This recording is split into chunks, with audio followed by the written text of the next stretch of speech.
Привет всем, кто онлайн, с вами Анна Дергаусова. Специально для тебя все самое интересное и актуальное в реальном времени. Сегодня ты увидишь. Патриотизм и гуманизм о вечном устами подростков в рубрике «Сверхразум». Рев мотора и ощущение полета. Мастер-класс для любителей экспериментов. Вечные ценности потому и вечны, что на протяжении всей истории человека отвечают на самые важные вопросы и определяют его бытие. Эти ребята не понаслышке знают это, остаются верны традициям, чеканя шаг и отливая золотыми эполетами, гордо несут свое знамя, не боясь ответственности и веря в светлое будущее.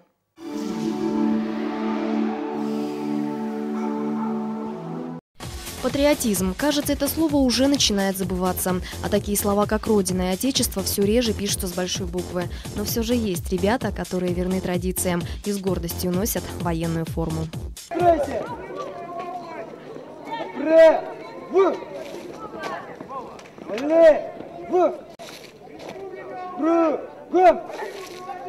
Юноармейцы и кадеты из 14 команд. Всех их собрал сосновый бор на военно-патриотическом фестивале «Золотой эполет», проводимый в Бурятии впервые. Строевая подготовка проходит на базе войсковой части 11-й бригады.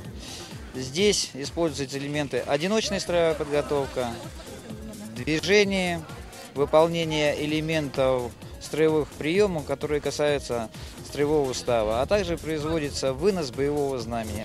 Ребята с разных уголков Бурятии и России в возрасте от 14 до 16 лет не только демонстрируют военно-строевую подготовку, соревнуются в интеллектуальных конкурсах, но и изучают историю Великой Отечественной, военно-спортивные традиции. Проходим рабочие места, показываем строй и песню, прохождение, отдание воинской части, приветствие, вносим знамя. Для кого-то все это впервые, потому волнительно. На этом мероприятии, да, впервые. На таком открытом. Надеемся победить. А кто-то уже не понаслышке знаком с военно-полевой жизнью. Недавно летом ездили в Кяхту на военно-патриотическую игру, казачий фестиваль «Игру с полох». Заняли там первое место. Так, юноармейцы из военно-патриотического клуба «Звезда» недавно вернулись с Всероссийского детского центра «Океан», где принимали участие в военно-спортивных соревнованиях. Под руководством девочки-командира Наташи Лоптевой ребята привезли на родину золотую медаль. Была сборная с Республики Бурятия. Значит, мы принимали участие также в военно-спортивных мероприятиях, плавание, строевая подготовка, физическая подготовка. И уже когда наши баллы все сложили, то получилось, что мы оказались на первом месте из поисковых отрядов. В команде «Звезда», впрочем, как и в остальных командах, участники разных возрастов. Как правило, эти подростки учатся в одной школе или лицее с 8 по 11 классы.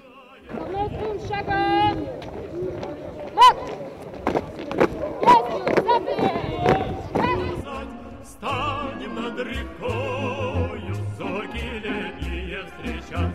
Раскудрявый клен зеленый лист резной, я влюблен.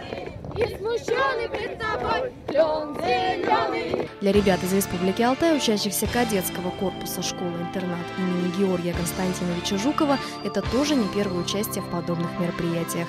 Побывали в Татарстане, откуда привезли массу впечатлений и обрели новых друзей. Но Бурятия вызвала особые чувства. Встретила хорошо, с настроением встретили. Настроение было? Нормально, только прохладно немножко. Прохладно. У вас теплее? Да, у нас теплее. У нас настроение хорошее, и город нравится нам. Помимо парней в кадетском классе учатся и девочки, а движет ими, так же как и юношами, любовь к родному отечеству. Так, ради Родины, ради России. Мне тоже удалось почувствовать себя кадетом, надев гимнастерку и проведя целый день в войсковой части, а еще отведать армейской еды. А юные военные успешно показали себя в конкурсе строя и песни и уверены в своей победе. Рассчитываете на победу? Конечно, знаем. В свою победу верит каждая команда. Условия соревнований и военная выдержка просто не оставляют другого варианта, а условия армейские. Живут кадеты в казармах, подъем, как и положено, в 7:30 утра. Построение и различные конкурсы. Все по-взрослому. Нельзя сказать, что они юные.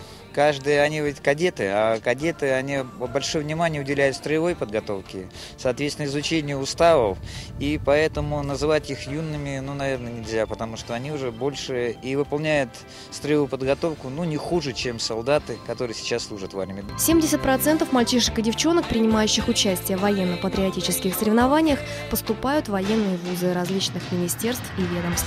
Мероприятие нужно. Почему? Потому что начинаешь осознавать, начинаешь понимать, что дисциплина – это залог всего. И находясь в школе, учился я в школе, я был командиром такого же самого отряда. И тогда еще мне было 14 лет. Вот результат всей деятельности. Ничего удивительного, ведь цель фестиваля одна – воспитание гуманизма и любви к родине, формирование правильной системы ценностей. Русь! Сила! Россия! Слава! Наставникам честь! Бойцам отвага! Долг Родине, честь никому! Усольскому, гвардейскому, кадетскому корпусу! Ура! Ура! Ура! «Не бойся, что не знаешь, бойся, что не учишься», гласит китайская пословица. Хочешь научиться чему-то новому, но не знаешь, куда обратиться? Специально для тебя и только онлайн рубрика «Действуй». Мы решили провести эксперимент. Сможем ли мы овладеть тем, о чем давно мечтали, за 3 минуты?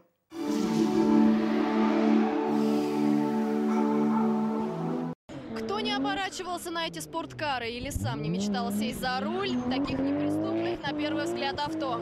Кого-то они манят скоростью и ощущением полета, кто-то поражен их красотой, но точно нет никого, кто остался бы к ним равнодушен. И мы не исключение, и сегодня попробуем сесть и хотя бы сдвинуться с места на этой машине. Под руководством опытного инструктора Александра. Саш, привет. Здравствуйте. Расскажи, пожалуйста, как давно возникла твоя любовь к автомобилям? Любовь к автомобилям возникла еще в раннем детстве. Люблю машины. Просто когда видел еще, когда в далекие 90-е годы мимо меня приезжали 99-е тогда еще, просто с прямотоком, и уже сердце замирало. А сейчас уже у самого чуть-чуть получше уже. Саша, а как давно ты занимаешься драгрейсингом? Около 2 лет. Каково это, когда ты чувствуешь ощущение полета?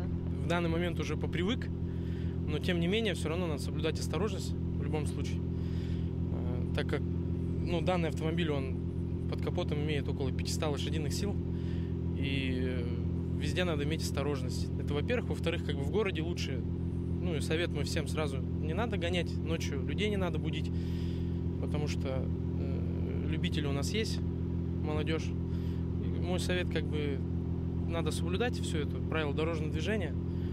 И если гонять, то на каких-то специально оборудованных площадках, где нет народу, где тихо, спокойно. Саш, мы сейчас видели твои, так сказать, уроки вождения, да, твое мастерство. Можем ли мы хотя бы чуть-чуть приблизиться к твоему совершенству? Попробуйте. Покажешь? Конечно. Ну что, поехали?